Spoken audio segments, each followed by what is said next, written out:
And welcome to this session of qualitative data analysis. And in this session, we will be looking at how to analyze qualitative data. So we'll kickstart with the first question. And the first question is, what is analysis and how do we analyze in qualitative studies? Right? What is analysis and how do we analyze in qualitative studies?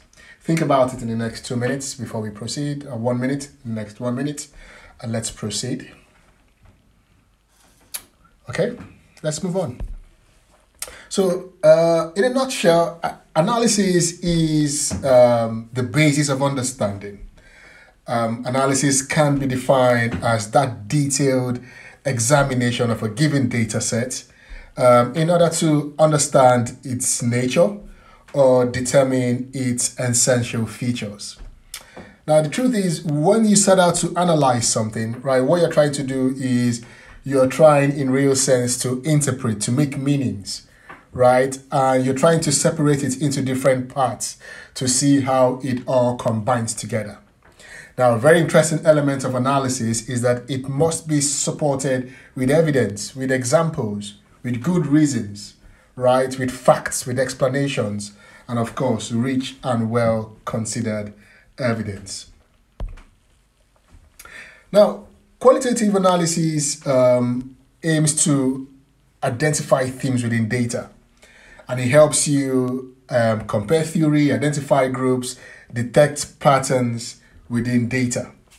Now, it is good to mention that qualitative data, right, refers to all non-numeric data that have not been quantified, right? And to be useful, this data needs to be analyzed, right, before its meanings can be understood.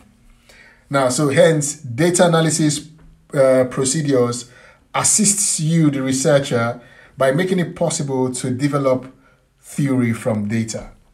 So just to do a quick recap, right?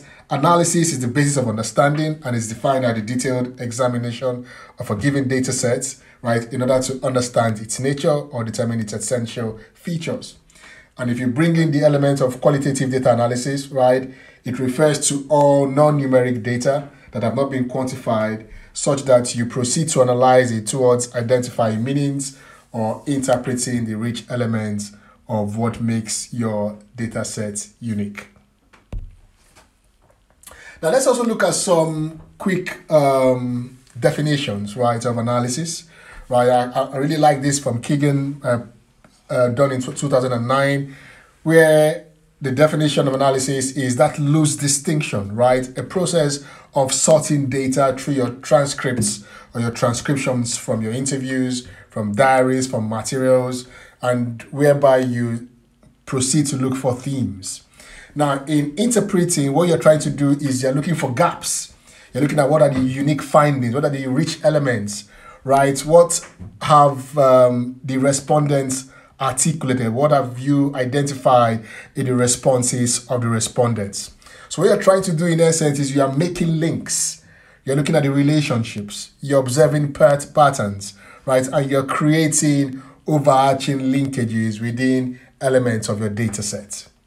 Another very good definition by Coffey and Atkinson define analysis as a pervasive activity throughout the life of a research project, right? And analysis is simply not one of the later stages of research, right? It is followed by an equally separate phase of writing up results. So in rich essence, analysis provides a unique element of every research writing because it helps you identify key themes, key patterns, right? And helps you make links within your data sets. Now, in your analysis, right, analysis often involves a number of factors, right? Your emotions, right? The kind of judgments you want to make, right? Analysis also is shaped by your past experience, right? Where you're coming from, your connections between data sets, your need to fill in gaps, your need to contribute to knowledge, right? Your need to recognize patterns within your data sets and bringing together all those individual behaviors and attitudes that you have been exposed to in your fieldwork. Now, one of the key questions students always ask is, how do I analyze, right? What is analysis? How do I analyze? Yes, I do understand that analysis is the basis of understanding and is the detailed examination of a given data towards understanding its nature. Yes, we understand that. But how do I analyze, right? So I put up some key steps that can actually guide you in analyzing data, right? Analysis is always done after your interviews, right? Usually done after your interviews, right? And you produce transcripts, right, through your recorded interviews, right? And you start to create initial summaries of that data and make keynotes, right, of the key elements of your transcriptions. Now, together, you are also looking at, you're also shaped by your past knowledge of literature. And this past knowledge of literature, this is what you've read from extant studies relating to your given research topic or to the research phenomena which you seek to examine, right? This knowledge of those past studies shapes your understandings of the key themes that you're identifying, right? Then what you're trying to do is, in your analysis, right, you are trying to identify those key themes within your interviews, and you are articulating or categorizing the key findings, right, into themes. Now, what you now do is, in that data analysis, after having identified the themes, right, you now start to look for the relationship between those new themes. You now start to look for relationship between those two themes, right? And with this, you're trying to bring out rich and alternative explanations, right, that helps you provide rich findings for your research, right? And at the end, what you do is you link those ideas and those theories to past literature, right?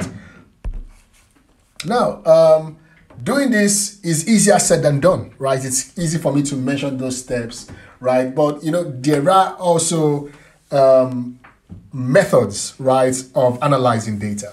And one of the unique ones that I really like is the thematic analysis, right? And thematic analysis is, it's well recognized. It's a well recognized method of qualitative data analysis. And I've put up some reading books, reading journals from Brown and Clark and Boyadzis, and I think this would actually guide your understanding of the thematic analysis. So a good thing about the thematic analysis is that it is a well-recognized method of qualitative data analysis, and it delivers a structured approach, which is useful for identifying key themes within a data set.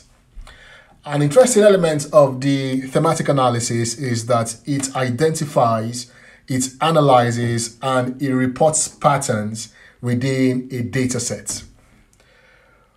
But it also goes further, right? Not just relying on identifying and analyzing a report within the data set. It also goes further to interpret various aspects of your research topic. Now, if you look at the slide here, right? What Brown and Clark in their seminal work on thematic analysis is that they've been able to identify 6 key steps which one can actually use to undertake a thematic analysis. They're either called 6 steps or the 6 phases of thematic analysis recommended by Brown and Clark, right? But of course, it's also good to understand what themes mean, right? What is a theme, right? So themes actually capture something important about your data. Themes capture something important about the data in relation to the research question. And it represents some level of pattern response or meanings within your data sets. I'll do a recap, right? So themes capture something important about your data in relation to your research questions, and it represents some level of pattern responses or meanings within your data set. So let's look at the 6 phases recommended by Brown and Clark. Now, so Brown and Clark said the first phase is you familiarizing yourself with data. Now, how do you familiarize yourself with data? So familiarizing yourself with data means you understanding the data you have before you. Understanding the data you have before you means in your transcription, you're doing your transcription and you are kind of familiarizing yourself with the key quotations and the key responses made by the respondents or the interviewees, right? So with your audio recorder, you are listening, you're transcribing, and you are engaging yourself with the responses of the respondents or the responses from your interview process.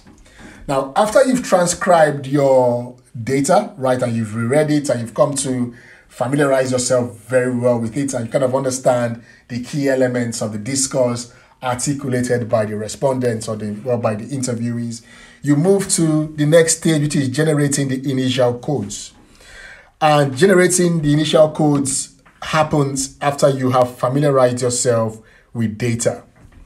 Now you then proceed to generate a list of ideas about what is interesting about them, right? Now, after you've done this, you now proceed to produce what we call initial codes from the data.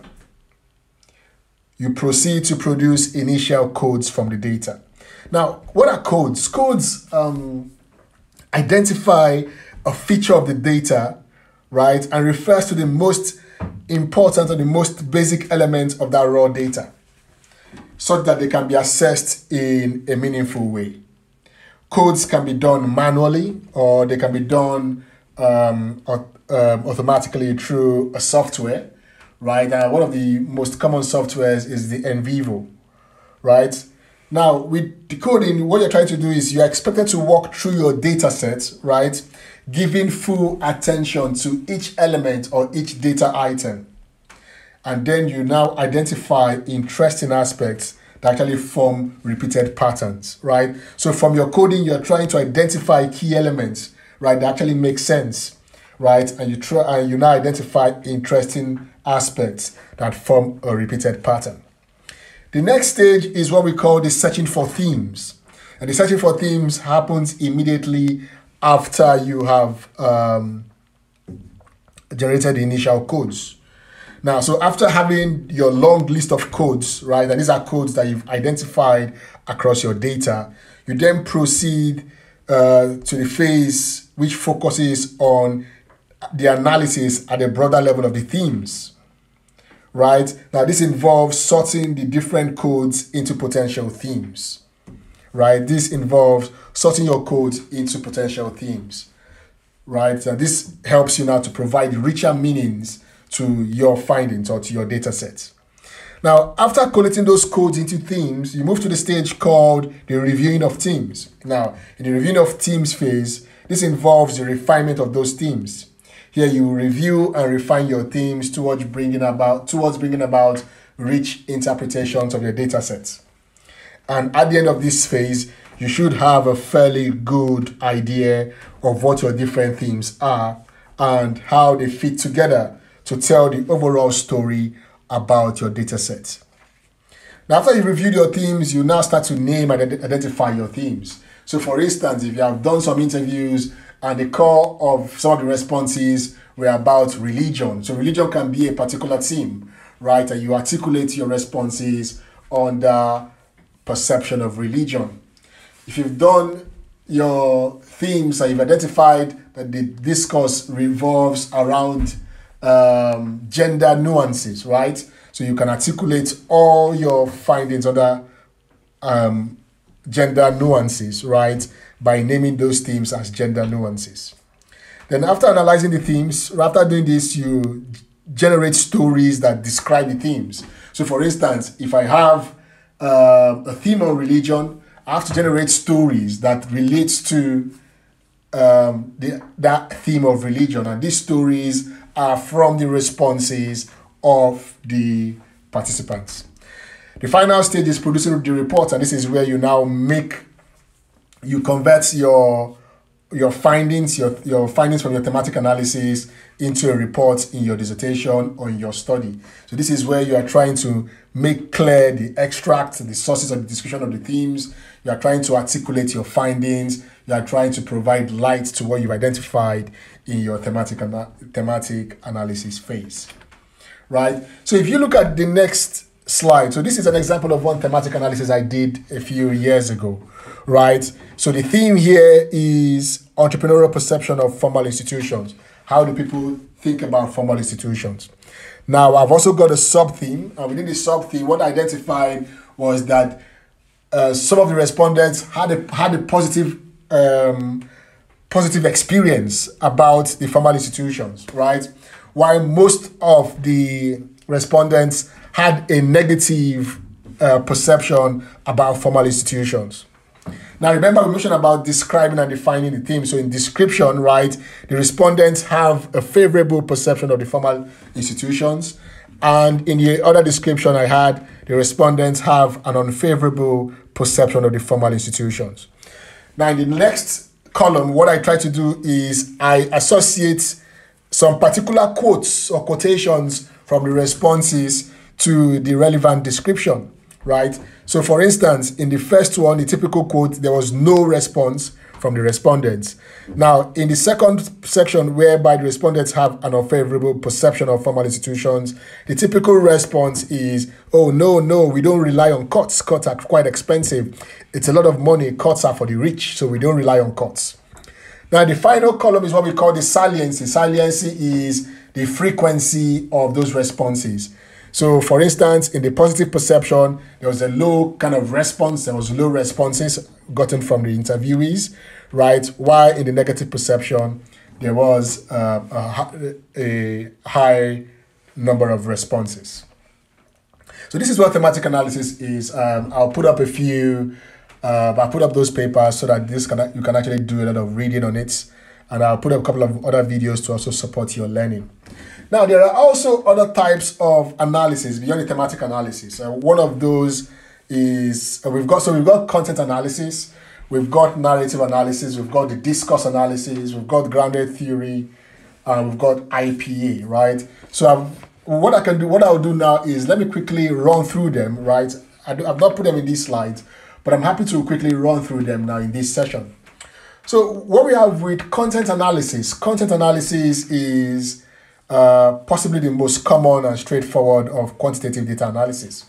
And for content analysis, it is actually used to evaluate patterns within a content or within your source of information, right? And what you're trying to do here with content analysis is you're identifying the frequency in which an idea is shared or in which an idea is spoken about. So here what you're doing is you're identifying patterns of deeper underlying interpretations, right, of your within your data. Now the challenge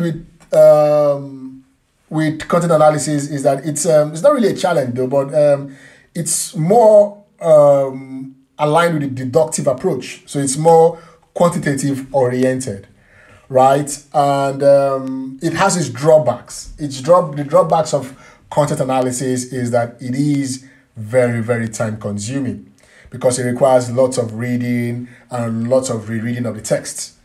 And sometimes it has been, I think across studies, it has been accused of losing or missing out on important aspects of your findings or important aspects of your data sets. Now, a second method. So we've got thematic analysis, we've got content analysis. A third one is narrative analysis. A narrative is about listening to people telling their stories and digging into what this means, right? I think the assumption here is that the stories form a functional purpose, right? They help you or they help us make sense of the world. So in analyzing these stories, right, and in the ways in which they are told, right, you as a researcher, you are able to unpack the ways in which people tell the stories, and with this, you are able to make sense of reality, right? So with the narrative, right, you are exploring whether how something is being said is important, right?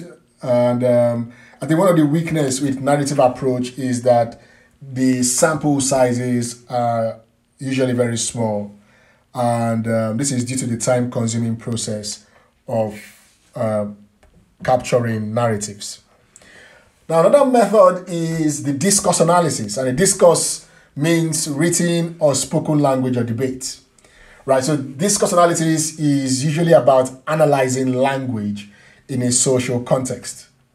So in other words, analyzing language within the culture and society it occurs, right? So for instance, you could evaluate how a janitor might speak to a CEO, or how politicians speak about Brexit or key issues, right? So discourse analysis means written or spoken language or debate, right? So we have another one called the grounded theory, right? The grounded theory is where the intention is to create theory using data.